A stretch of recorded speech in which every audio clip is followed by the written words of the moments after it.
सुनहरी अंबर नीला हो, धरती सुनहरी अंबर नीला, हर मौसम रंगीला।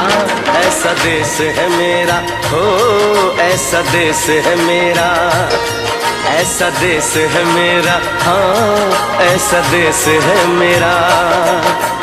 बोले पपीहा कोयल गाए, बोले पपीहा कोयल गाए, सावन घिर के आए। ऐसा देश है मेरा हो, ऐसा देश है मेरा, ऐसा देश है मेरा, हाँ ऐसा देश है मेरा।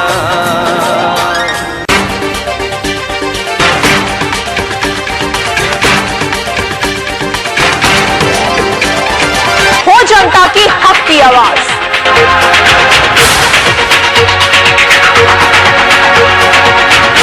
या हो राजनीतिक गलियारों की हलचल, चाहे खस्ता हाल सड़कों की हो दास्ता,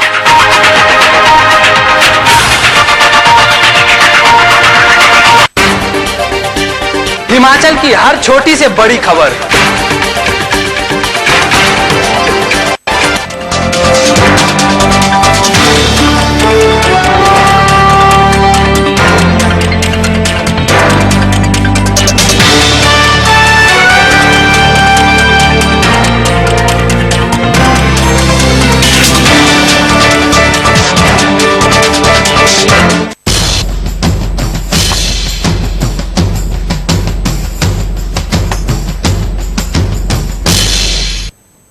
स्वागत है आप सभी का हमारी खास पेशकश बुलंद आगाज में। मैं हूं आपके साथ संगीता नेगी।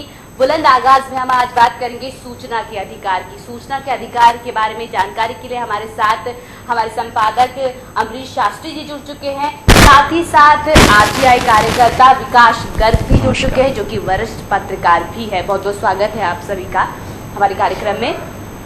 विकास गर्ग जी, मैं आपसे जानना चाहूंगी कि ये जो सूचना का अधिकार है ये क्या है? सबसे पहले तो मैं रफ्तार न्यूज़ चैनल की टीम को मुबारकबाद देना चाहता हूं कि उन्होंने सूचना का अधिकार जैसे मुद्दे को आज अपने चैनल के माध्यम से उठाया है। और सूचना का अधिकार एक ऐसा सशक्त हथियार है आम जनता के लिए, लेकिन जनता इससे वंचित है। आम जनता को 80% जनता को इसके बारे में नहीं पता है। सूचना का अधिकार 12 अक्टूबर 2005 को पूरे हिंदुस्तान में जम्मू और कश्मीर को छोड़कर लागू हुआ था। सूचना का अधिकार से आम जनता अपने अधिकारों का इस्तेमाल करके किसी भी अधिकारी से, विभाग से अपने मतलब की सूचना ले सकती है। विकास जी, जानना चाहूँगा कि सूचना के अधिकार का प्रयोग किस तरीके से और कैसे किया जा सकता है? सूचना का अधिकार का प्रयोग सबसे पहले तो कुछ राज्यों में तो एक फॉर्मेट बना हुआ है, और कुछ राज्यों में आवेदन वैसे कोरे कागज पे भी किया जा सकता है। जैसे लोक सूचना अधिकारी, जिस भी विभाग से हम मांगेंगे, लोक सूचना अधिकारी कार्यालय, किसी जो भी कार्यालय हम लिखेंगे वो कार्यालय लिख के विषय सूचना का अधिकार अधिनियम की धारा 2005-6 की उपधारा 1 के अंतर्गत हम सूचना का अधिकार का आवेदन कर सकते हैं। जो भी हमें सूचना चाहिए, जिस भी बिंदु की सूचना चाहिए, जिस भी संबंध की सूचना चाहिए, हम सूचना प्राप्त कर सकते हैं। आपसे विकास जी ये भी जानना चाहूंगी कि किन किन मामलों में हम सूचना नहीं ले सकते हैं? वैसे तो सूचना का अधिकार एक ऐसा माध्यम है कि हमें हर सूचना मांगने का अधिकार है, और जिस भी विभाग से हम सूचना मांगेंगे उस विभाग के लोक सूचना अधिकारी को हमें सारी सूचना देने का अधिकार है। लेकिन जैसे कि आपने कहा कि कुछ सूचनाएं ऐसी होती हैं जैसे देश की गोपनीयता या देश की अखंडता को भंग करने वाली, देश की रक्षा से संबंधित मामलों में हमें सूचना का अधिकार लागू नहीं किया जाता।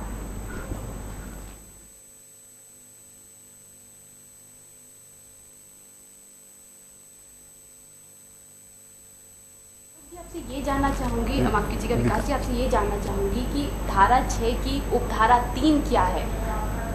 धारा 6 की उपधारा 3, किसी भी लोक सूचना अधिकारी से हम सूचना मांगते हैं, लेकिन वो सूचना उस विभाग की नहीं है या अन्य विभाग की है या उसी विभाग की है, लेकिन वो दूसरे क्षेत्र से कार्यालय की है, तो उस कार्यालय को वो पत्र हस्तांतरित करेंगे 6 की उपधारा 3 में, ताकि वो जिस कार्यालय से संबंधित है वो उनको सूचना उपलब्ध करा सके। अच्छा, बेसिक इन्फॉर्मेशन थोड़ा सा हमें बताइए, हमारे दर्शकों को बताइए आप कि सूचना मांगी, सूचना किसी एक विभाग का आप एग्जाम्पल लीजिएगा जी। मैं सपोज मानता हूँ कि एजुकेशन डिपार्टमेंट का एक एग्जाम्पल ले लेते हैं, हम किसी स्कूल के बारे में कोई इन्फॉर्मेशन चाहते हैं जी।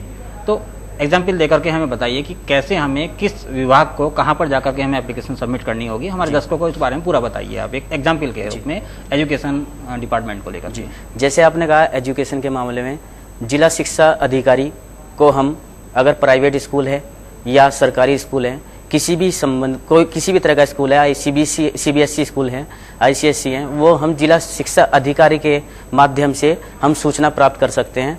जिला सूचना अधिकारी पूरे हर जिले का लोक सूचना अधिकारी होता है और जितने भी स्कूल हैं, कॉलेजेस हैं, वो उन्हीं के अंडर में आते हैं और लोक सूचना अधिकारी के माध्यम से जो भी आप सूचना मांगेंगे वो संबंधित कॉलेज या स्कूल से वो सूचना उपलब्ध करा के आपको भेजेंगे। विकास जी, मैं आपसे ये भी जानना चाहूँगी कि कई बार ऐसा होता है कि किसी व्यक्ति को जेल ले जा दिया जाता है, तो उस वक्त अगर कोई उसका परिवार का सदस्य हो वो ये जानना चाहे कि आखिर किस सिलसिले में उसे जेल ले जाया गया है, तो क्या RTI में ऐसा भी प्रावधान है कि जल्द से जल्द हमें उस बारे में सूचना मिल सके? जी, सूचना का अधिकार में 48 घंटे के अंदर अंदर ऐसी किसी के जीवन मृत्यु से संबंधित या जीवन यापन से संबंधित अगर कोई विपत्ति है तो वो लोग जिस भी जैसे आपने कहा जेल से संबंधित बात कही है, तो पुलिस डिपार्टमेंट से वो सूचना मांग सकता है 48 घंटे के अंदर अंदर, और जो लोक सूचना अधिकारी होगा उसको 48 घंटे के अंदर अंदर उसको सूचना उपलब्ध करानी पड़ेगी। अच्छा, मैं अपने दर्शकों को एक बात बीच में रोक के कहना चाहूँगा कि अगर हमारे दर्शक जो इस समय इस प्रोग्राम को देख रहे हैं उनसे भी मेरा अनुरोध है कि अगर वो चाहते हैं कि हमसे कोई प्रश्न पूछना चाहते हैं तो हमारा एक नंबर है जो ऑफिस का नंबर है, इस पर आप कॉल करके हमें कोई भी इन्फॉर्मेशन आज हमारे विशेष जो अतिथि हैं उनसे ले सकते हैं। नंबर को नोट कर लीजिए आप 8743822000 ये नंबर है। इस नंबर पर आप अपने भी विचार ले सकते हैं, अपनी सूचनाएं भी हमें जो भी आप जानकारी लेना चाहते हैं हमारे विशेष अतिथि से वो ले सकते हैं। विकास जी, कई बार ऐसा होता है कि जो सूचना हमें मिलती है उससे जो होता है हम संतुष्ट नहीं होते हैं। अगर हम उस सूचना से संतुष्ट नहीं होते फिर आगे हमें क्या कार्रवाई करनी चाहिए? जी, सबसे पहले तो मैं बताना चाहूँगा जैसे कि हमने 6 की उपधारा 1 के अंतर्गत हम प्रथम लोक सूचना अधिकारी से सूचना मांगते हैं। सूचना मांगने पर ये ऐसा हो सकता है कि लोक सूचना अधिकारी सूचना देने में आनाकानी करता है या पूरी सूचना आप तक नहीं पहुंचा पाता, या टाइमिंग बॉन्ड होता है कि 30 दिन के अंदर अंदर आपको सूचना उपलब्ध करानी है लेकिन वो सूचना आपको उपलब्ध नहीं करा पाता। तो ऐसी स्थिति में आपको उसी विभाग के सीनियर अधिकारी को अपीलीय अधिकारी बनाया जाता है। तो 19 अपील अधिकारी को वही सेम फॉर्मेट होगा। अपीलीय अधिकारी कार्यालय जो भी कार्यालय से मांगेंगे विषय 6 की जगह अब 19(1) आ जाएगा। 19(1) अपील का धारा है और उसमें हम उसमें कुछ नहीं लिखना है, हमें सिर्फ अपील अधिकारी को हमें बताना है कि हमने आपके लोक सूचना अधिकारी से ये सूचना मांगी थी लेकिन उन्होंने हमें जो सूचना उपलब्ध कराई है उससे मैं संतुष्ट नहीं हूँ, या जो उसने सूचना उपलब्ध नहीं कराई या सूचना नहीं देना चाहता है। तो ऐसे मामले लेके जो उसने आपको कागज जो आपको फॉर्मेट भेजा है उस फॉर्मेट को साथ में लगा के अपीलीय अधिकारी को हम भेजेंगे।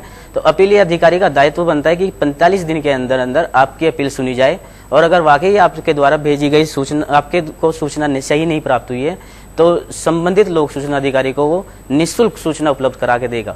जी, आलोक जी, कई बार ऐसा होता है कि जो RTI भेजता है उसे उसका प्रोसेस मालूम नहीं होता है, उसे पता ही नहीं होता है कि PIO के ऑफिस जाकर उसे RTI जमा करनी है। अगर इस हालात में तो क्या जब डाकघर एक हमारे पास ऑप्शन होता है तो डाकघर में जाके किस तरह की प्रक्रिया उसे करनी चाहिए, उससे वहाँ से कैसी कैसी जानकारी मिल सकती है, क्या क्या जानकारी मिल सकती है? केंद्रीय जिस समय सूचना का अधिकार लागू हुआ उस समय ये इन्हीं चीज़ों को देखकर एक सुविधा की गई थी कि लोग अपील डाक विभाग में एक लोक सूचना अधिकारी सभी विभागों का बिठाया जाएगा, और अगर कोई विभाग सूचना नहीं देना चाहता या सूचना देने में आनाकानी करता है या किसी भी तरीके से हम लोग सूचना अधिकारी तक नहीं पहुंच पाते, मतलब वो रिसीव नहीं करता है। हाँ, तो हम डाक विभाग में जाकर उस काउंटर पर जहाँ सूचना का अधिकार का काउंटर बना हुआ है उसको विभाग को हम लेटर देंगे, और लेटर देने के बाद 35 दिन के अंदर अंदर यानी कि 5 दिन के अंदर अंदर आपको सूचना अधिकारी को जिस सूचना अधिकारी से आप लोक सूचना अधिकारी से आपको सूचना चाहिए उसको वो 5 दिन के अंदर अंदर भेजेगा। जी बिल्कुल, तो सूचना का अधिकार का इस्तेमाल जरूर कीजिए। हमारे साथ हमारे दर्शक आलोक बिहार से जुड़ गए हैं। जी आलोक, क्या समस्या है आपकी, क्या प्रश्न है आपका? मैडम, ये है कि सूचना मांगने के लिए आरटीआई एप्लीकेशन किस प्रकार डाला जाता है, यह हमारे यहाँ के बहुत लोगों को मालूम नहीं है। वो इस बात को जानना चाहते हैं। जी आलोक, अपना प्रश्न आप एक बार फिर से दोहराएंगे? हम जहाँ रहते हैं वहाँ मैडम सूचना मांगने के लिए आरटीआई एप्लीकेशन कैसे डाला जाता है, ये यहाँ के लोगों को मालूम नहीं है। इस बारे में आप बताने की कृपा कीजिए। कैसे डाला जाए, यहाँ के बिहार के लोगों को मालूम नहीं है, क्योंकि इतने ज्यादा शिक्षित वर्ग से नहीं होते हैं बिहार के लोग। तो वो चाहे किसी भी गांव देहात के हो, चाहे कहीं से भी हो। मैं रोकना चाहूंगा अपनी एंकर को। देखिए, हम किसी बिहार को ये नहीं कह सकते कि वहाँ के लोग ज्यादा शिक्षित नहीं होते हैं। यह जगह अपनी बात को मैं इस बात को यहाँ पे चेंज करना चाहूंगा। आपने हमसे गलती हुई है इस चीज के लिए, तो इस चीज को नहीं, बिहार में बहुत ज्यादा एजुकेटेड लोग भी हैं और वहाँ पर बहुत अच्छे एजुकेटेड लोग हैं और आईएएस भी हैं। आईएएस अधिकारी वहीं से ज़्यादा निकलते हैं मोस्टली। लेकिन कहीं ना कहीं थोड़ा एजुकेशन में पिछड़ापन है। गांव देहात की जब हम बात कर लेते हैं तो वो चाहे वो बिहार हो, उत्तर प्रदेश हो, चाहे कोई भी प्रदेश हो, जब गांव देहात होती तो वहाँ पर शहरों के मुकाबले कम एजुकेशन होती है। तो कहने का तात्पर्य यही था।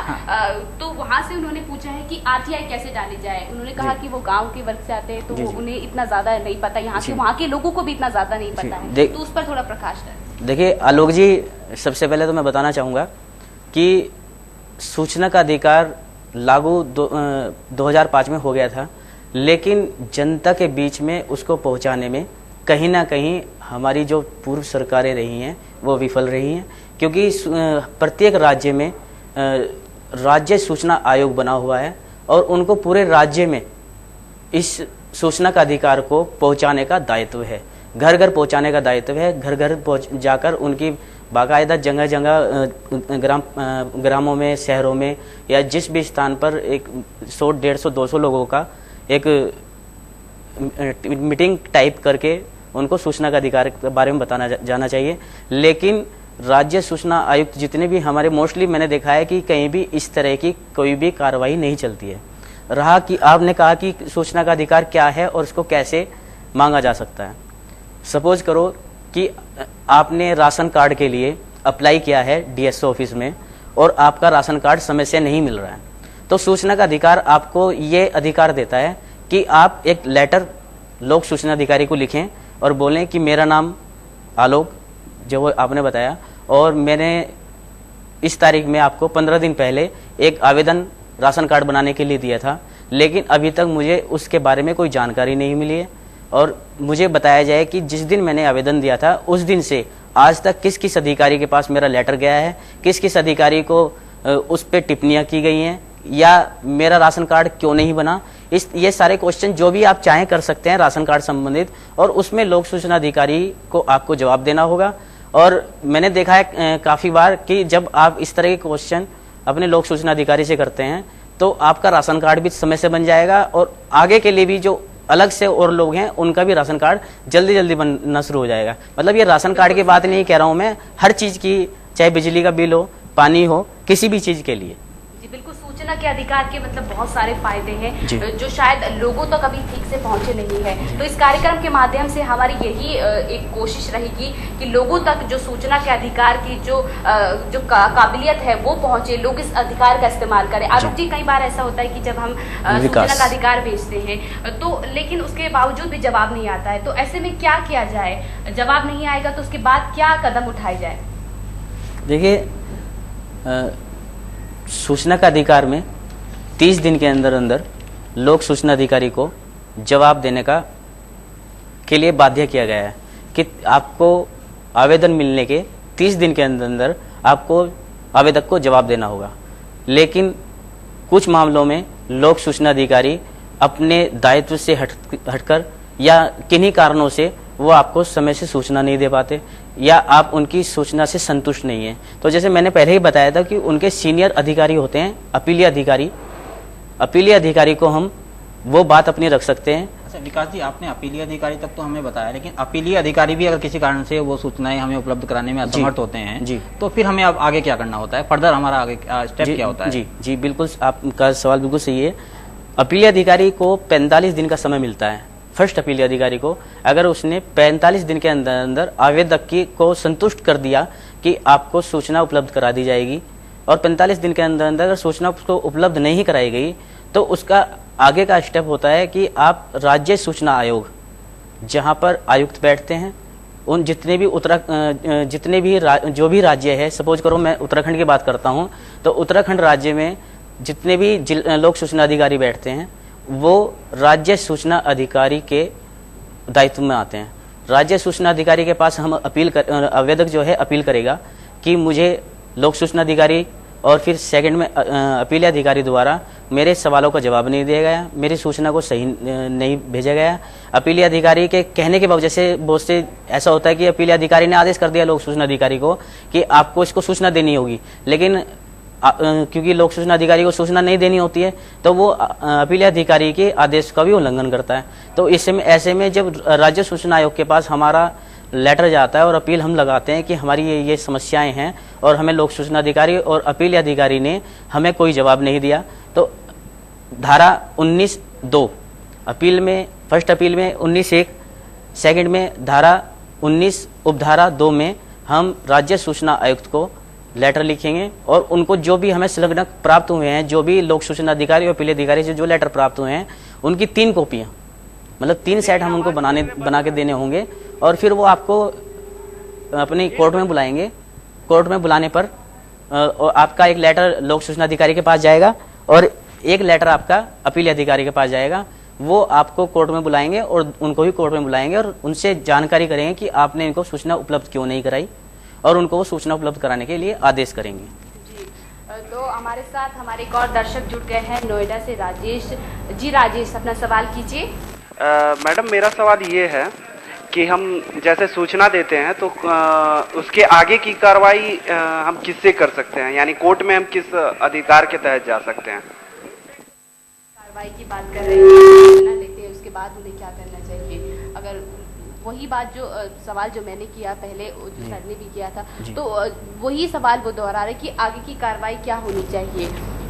मैं उनका सूचना का अधिकार आपने ले लिया, उसके बाद 30 दिनों के भीतर आपको जवाब नहीं मिला, उसके बाद जब आपका आयोग भी नहीं सुनता है, जब उच्च स्तरीय की जब जांच होती है, आयोग नहीं, अपीलीय अधिकारी क्योंकि विभागीय अधिकारी होता है, वो ऑफिशियली विभाग, लोक सूचना अधिकारी भी विभाग का ही अधिकारी होता है, तो अपीलीय अधिकारी लोक सूचना अधिकारी का फेवर मोस्टली करता है। वो सिर्फ इतना कहेगा कि आप इनको सूचना सारी उपलब्ध करा दीजिए, लेकिन मैंने जैसे बताया कि लोक सूचना अधिकारी उनके आदेशों का उल्लंघन करता है और सूचना नहीं उपलब्ध कराता। तो जब हम राज्य सूचना आयुक्त के पास जाते हैं, राज्य सूचना आयुक्त हमें जब हमारी अपील सुनता है तो वो संबंधित लोक सूचना अधिकारी को आदेश करता है कि इनको समस्त सूचना निःशुल्क उपलब्ध कराई जाए। राजेश जी, ये भी जानना चाह रहे हैं कि अगर लोकायुक्त भी ये नहीं सुनता है जी, तब क्या प्रावधान है? फिर उसके बाद अगर पहले तो बात ऐसा कभी कहीं हुआ नहीं है कि राज्य सूचना आयुक्त या केंद्रीय सूचना आयुक्त हमारी बात नहीं सुनता, लेकिन बाय द वे अगर वो ऐसा नहीं सुनता तो फिर हमारे पास हाई कोर्ट का ऑप्शन होता है, हम हाई कोर्ट जा सकते हैं। इस दौरान जो हमारा जैसे खर्चा हुआ उसके लिए क्या हम मुआवजे की भी अपील कर सकते हैं? राज्य जैसे कि लोक सूचना अधिकारी या अपील अधिकारी, उसके बाद अगर हम राज्य सूचना अधिकारी के पास जाते हैं, राज्य सूचना अधिकारी जो सूचना देखेगा उसमें देखेगा कि सूचना सही प्राप्त नहीं हुई है, जानबूझकर सूचना नहीं दी गई है या इनको सूचना ही नहीं दी गई है, तो ऐसे में राज्य सूचना आयुक्त जो है वो लोक सूचना अधिकारी पर 250 रुपये से लेके 25,000 रुपये तक की मैक्सिमम पेनल्टी कर सकता है। लेकिन जैसे आपने कहा कि आवेदक को कुछ मिलेगा क्या, आवेदक अगर चाहे तो राज्य सूचना आयोग से अपील कर सकता है इस चीज़ के लिए कि जो मेरा इतने दिन का हर्जा खर्चा हुआ है, मुझे नुकसान हुआ है, मुझे बार बार पत्राचार करना पड़ रहा है, तो उसका भी मुझे मुआवजा दिलाया जाए। तो ऐसे में ये राज्य सूचना आयुक्त के ऊपर निर्भर करता है कि वो 2,000, 1,000, 5,000 कितना पेनल्टी वो लोक सूचना अधिकारी पे करेगा ताकि वो आवेदक को वो पैसा मिल जाए। लेकिन लोक सूचना अधिकारी को सूचना देनी ही पड़ेगी, पेनल्टी होने के बाद भी सूचना देनी ही पड़ेगी। तो ऐसा ऐसा नहीं है कि पेनल्टी हो जाए उसके बाद में सूचना ना देनी पड़े, नहीं, ऐसा कोई सूचना तो प्रावधान नहीं है। बिल्कुल सूचना देनी ही बिल्कुल होगी। बिल्कुल देनी है। यानी कोई भी अधिकारी जो है वो किसी भी स्तर पर है, जी, उसको अगर सूचनाएं उससे मांगी गई हैं तो जी। उसको देना ही पड़ेगा। जी। वो अपीली अधिकारी के पास जाएं, उसके बाद में फिर लोकायुक्त के पास में जाएं, लेकिन कुल मिलाकर के सूचनाएं देनी ही होंगी। वो एक निश्चित सा एक बात तय है। अच्छा, ये अधिकार तो एक बहुत बड़ा अधिकार हो गया है, बहुत एक तरीके से आम आदमी के लिए एक बहुत बड़ा हथियार हो गया जी। तो इसके जैसा ही कोई दूसरा हथियार भी आप मानते हैं, या इस हथियार को आम आदमी कम यूज कर रहा है, इसके पीछे आप क्या कारण मानते हैं? देखिए, अधिकार के बारे में जैसे सेवक अधिकार चला है, शिक्षक अधिकार चला है, ये दो अधिकार भी बड़े अच्छे सरकार द्वारा लागू किए गए हैं। लेकिन जहाँ तक सूचना का अधिकार की बात है, क्योंकि सेवक अधिकार में कहीं पेनल्टी नहीं है, शिक्षा का अधिकार में कहीं पेनल्टी नहीं है, लेकिन लोक सूचना का अधिकार में पेनल्टी है। और ये पेनल्टी ऐसा नहीं है कि लोक सूचना अधिकारी के ऊपर पेनल्टी कर दी और वो अपने प्राइवेट पर्सनल कोष से पैसा निकाल के वो दे देगा, नहीं। लोक सूचना अधिकारी पे अगर पेनल्टी की गई है तो उसकी जो वेतन है, वेतन से वो पैसा काटा जाएगा और उसकी जो पुस्तिका होती है, सेवा पुस्तिका, उसके अंदर भी बैड एंट्री की जाएगी, ताकि सर्विस बुक में एंट्री की जाएगी गवर्नमेंट एम्प्लॉयज के लिए बहुत ही हानिकारक और भी होती है। आगे उसके प्रमोशन में भी समस्या उत्पन्न कर सकती है। जी विकास जी, मैं आपसे आखिरी सवाल करूंगी कि जो आरटीआई है उसके क्षेत्र क्या क्या है, कहाँ कहाँ पे हम अप्लाई कर सकते हैं? गवर्नमेंट बॉडीज में कर सकते हैं, प्राइवेट बॉडीज में कर सकते हैं, क्योंकि कई लोग जो होते हैं इस बारे में भी उनको इतना ज़्यादा पता नहीं होता। तो एक बार हमारे लिए और हमारे दर्शकों के लिए प्लीज। देखिए, सूचना का अधिकार सरकारी संस्थाएं जो सरकार से वित्त पोषित होती हैं, प्राइवेट संस्थाएं या जो किसी भी माध्यम से सरकार से पैसा फंड लेती हैं, वो उन सभी संस्थाओं से हम जानकारी ले सकते हैं। उन सभी संस्थाओं में लोक सूचना अधिकारी होता है, अपीली अधिकारी होता है, उसी के अपील अधिकारी के बाद फिर राज्य सूचना आयुक्त होता है। तो संस्थाएं कोई भी हों, लेकिन जो किसी भी गवर्नमेंट से वित्त पोषित होती हैं उनको लोक सूचना अधिकारी अपने यहाँ नियुक्त करना पड़ता है और किसी भी आवेदक की सूचना को देना पड़ता है। तो आरटीआई एक बहुत बड़ा हथियार है आपके लिए, आप इसका इस्तेमाल करें अपने जीवन में, आपके लिए ये बहुत अच्छा होगा। क्योंकि जिस तरह से जब सरकारी कामों में घपलेबाजी होने लगती है, आपको लगता है कि आपका राशन कार्ड टाइम पे नहीं आ रहा है, आपको पेंशन टाइम पे नहीं मिल रही है, तो एक ऐसा हथियार है जानने का अधिकार जो आपको आपकी सुविधाएं टाइम पर देगा और एक जवाबदेही सरकार की तरफ आप बनाएगा, सरकार की जो जवाबदेही उसको पुख्ता करेगा। विकास जी, हमारे कार्यक्रम में आने का आपका बहुत बहुत शुक्रिया। अमरीश जी, आपका भी बहुत बहुत शुक्रिया। आज के लिए हमारे कार्यक्रम में बस इतना ही, हमें दीजिए इजाजत, नमस्कार।